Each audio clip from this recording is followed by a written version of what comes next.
Hello everyone, welcome to my channel recipe with Madhu. ఈరోజు మనం ఎంతో సింపుల్గా చాలా రుచిగా మన సాంప్రదాయ పద్ధతుల్లో మినప సున్నుండలు తయారు చేసుకుందాం.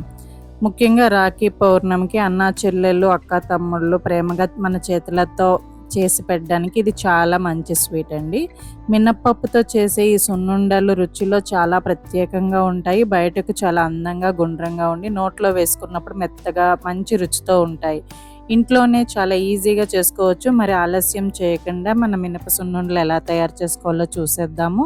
స్కిప్ చేయకుండా ఈ వీడియోని ఎండింగ్ వరకు చూడండి. రెసిపీ విత్ మధు ఛానల్ని సబ్స్క్రైబ్ చేసుకోండి. ఇప్పుడు ముందుగా మనం మినప్పప్పు అనేది తీసుకుందామండి. మినప సున్నుండలకి ఫస్ట్ మినప్పప్పుని అయితే కొలుచుకుందాము. ఒక గిన్నె అయితే తీసుకొని అందులో నేను చూసారు కదా ఈ గ్లాస్ ఉంది కదా, ఈ గ్లాస్తో నేను 3 గ్లాసులు అయితే నిండుగా కొలుచుకొని ఇందులో వేసుకుంటున్నాను. సో ఇప్పుడు మినపప్పు తీసుకున్న తర్వాత మనం తీపి కోసం మినప సున్నుండలకు వచ్చిన తీపి కోసం పంచదారను అయితే తీసుకుంటున్నామండి. ఈ బౌల్లోకి మనం ఒక గ్లాసు మినపప్పుకి 2 గ్లాసుల పంచదారను అయితే తీసుకుంటున్నాము. సో నేను ఇక్కడ 3 గ్లాసుల మినపప్పు తీసుకున్నాను కాబట్టి ఒక 6 గ్లాసులు తీసుకోవాలి. బట్ మరీ ఎక్కువ స్వీట్ అయిపోద్ది కాబట్టి ఒక 5 గ్లాసులు తీసుకుంటున్నాను నేను ఇక్కడ పంచదార అనేది. సో చూసారు కదా, ఇలా రెండిటిని అయితే మనం కొలుచుకొని పెట్టుకోవాలి. ఇప్పుడైతే స్టవ్ ఆన్ చేసి కడాయి పెట్టుకోవాలండి. అందులో మినప్పప్పుని వేసి, అంటే మనం మొత్తం అయితే వేయకూడదు, సో సగం సగం వేసి వేయించుకుంటూ ఉండాలి. సో మీడియం ఫ్లేమ్లో నెమ్మదిగా వేయించాలి. మినప్పప్పు బాగా వేగే వరకు ఓపికగా కలుపుతూ ఉండాలండి. ఇక్కడ ఒక ముఖ్యమైన విషయం ఏమిటంటే మినప్పప్పుని ఎక్కువ మంట మీద వేయించకూడదు. అలా చేస్తే బయట త్వరగా రంగు మారిపోయి లోపల సరిగ్గా వేగకపోవచ్చు.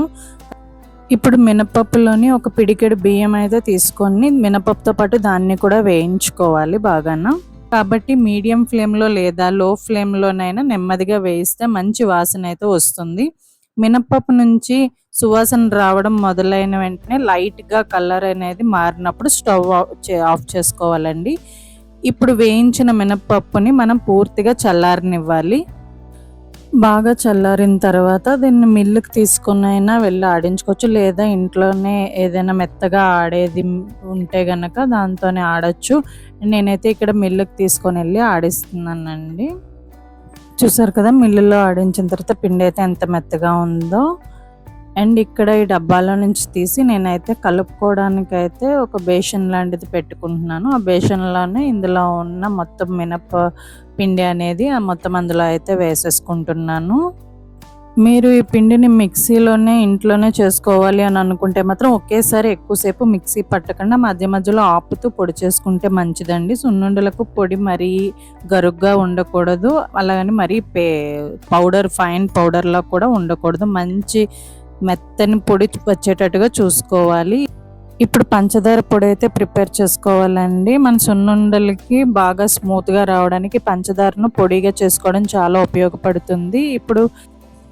ఇప్పుడు మిక్సీ జార్ అనేది తీసుకొని అందులో మనం కొంచెం కొంచెంగా పంచదారను అయితే వేసుకొని మెత్తగా పొడిగా చేసుకోవాలండి పంచదార అనేది.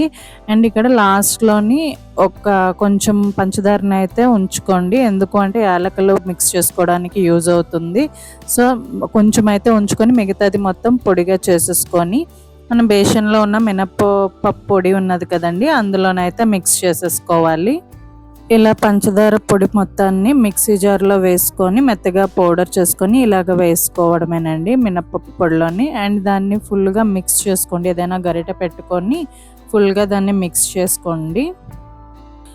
బాగా పైనుంచి కింద వరకు కలుపుకోండి, మొత్తం పొడి అంతా మిక్స్ అయిపోవాలి.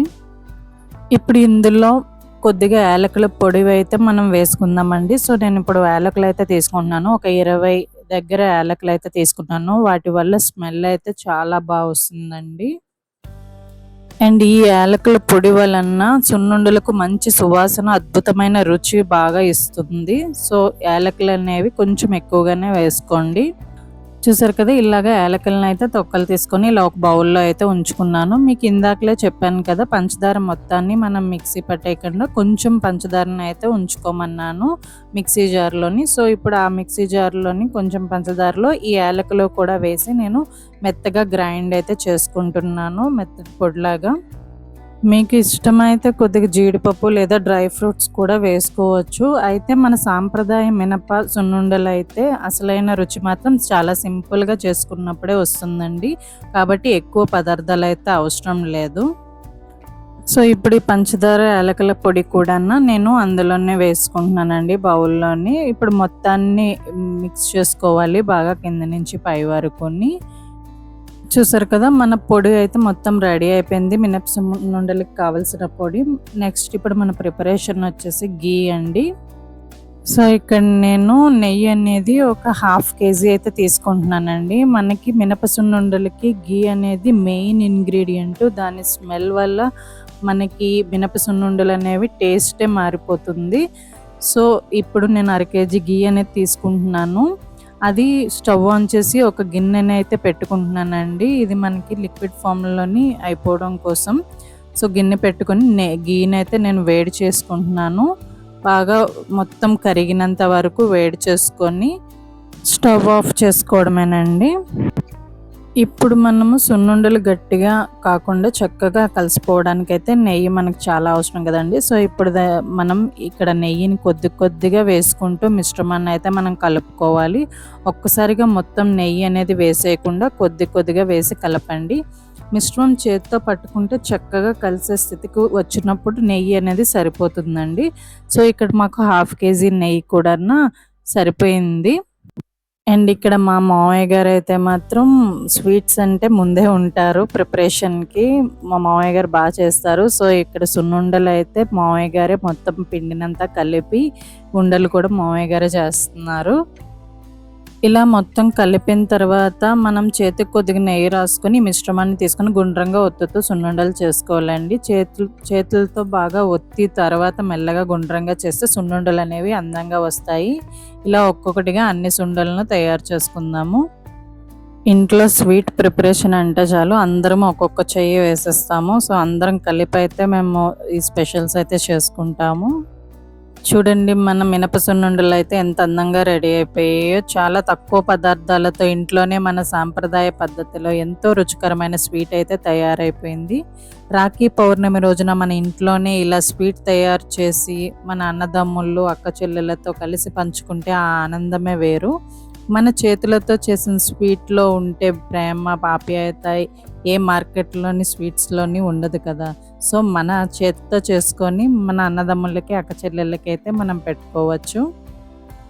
సో, మరి రాఖీ పౌర్ణమి స్పెషల్ మినప సున్నుండలు మీకు నచ్చితే తప్పకుండా ఇంట్లో ట్రై చేయండి. మీరు ఈ సున్నుండలను రాఖీ కోసం చేస్తున్నారా? అయితే కామెంట్స్‌లో రాఖీ స్పెషల్ అని చెప్పండి. ఈ వీడియో నచ్చితే ఒక లైక్ చేయండి. మీ ఫ్రెండ్స్ అండ్ ఫ్యామిలీకి ఈ రెసిపీని షేర్ చేయండి. ఇలాంటి మరిన్ని సాంప్రదాయ టేస్టీ మరియు ఈజీ రెసిపీల కోసం మా రెసిపీ విత్ మధు ఛానల్ని సబ్స్క్రైబ్ చేసుకోండి. మీ అందరికీ ముందుగానే రాఖీ పౌర్ణమి శుభాకాంక్షలు. మళ్ళీ మరో అద్భుతమైన రెసిపీతో కలుద్దాం. Thanks for watching.